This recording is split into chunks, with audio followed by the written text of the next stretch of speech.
sú að íslenska tungumálið, það er að segja, hinn íslenska tunga sem allir að væla og syngja á íslensku, má alltaf finna svar og svona væl.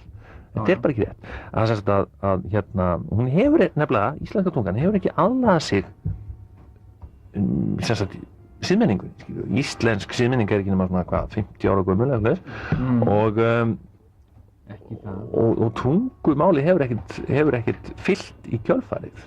Hérna sko þegar þetta gekk alveg þegar lífið hérna á Íslandi var fábreytt og menn bjuggu í torfkofum og þvoðu hárið á sér upp úr kúahlandi og svona, þá var alveg nóg að segja bara svona einu þessi íslenska orð.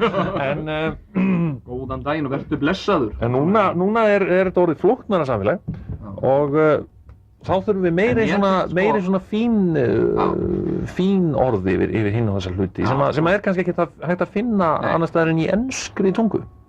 Nei, einmitt sko, en það sem hefur kannski háð svolítið málverndun hérna á þessu landi er það náttúrulega að það sem hefur háð málverndun á þessu landi er náttúrulega það að fólk er ofta eldast við einhvern svona titlingarskít, skilur, og meðan að málið er bara alltaf að fara til andskota, sko. Meðan málið er bara þótt það að fólk að eldast við hæ og bæ og eitthvað svona bull, sko.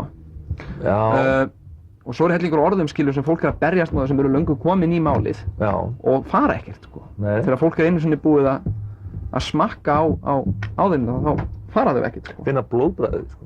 Já, og fólk gerir bara það sem að fólk vill. Sjá til dæmis þegar það eru að leggja göngustíga, skilurðu.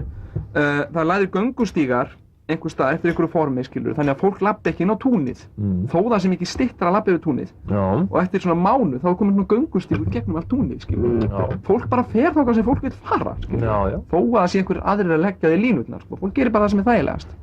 Ég held að þetta sé ekki, sko, ég held að íslenska tungan sé engri hættu í rauninni þó að menn sletti mikið. Nei. Sjáðu bara nágrannaþjóðir, sjáðu Dani og Svía og svona, þeir sletta 100 sinnum meira en nokkuð tímann Íslandi. Já, þeir bara danska öll, sko, og sænska öll útlensk orð, sko, ný orð, sko.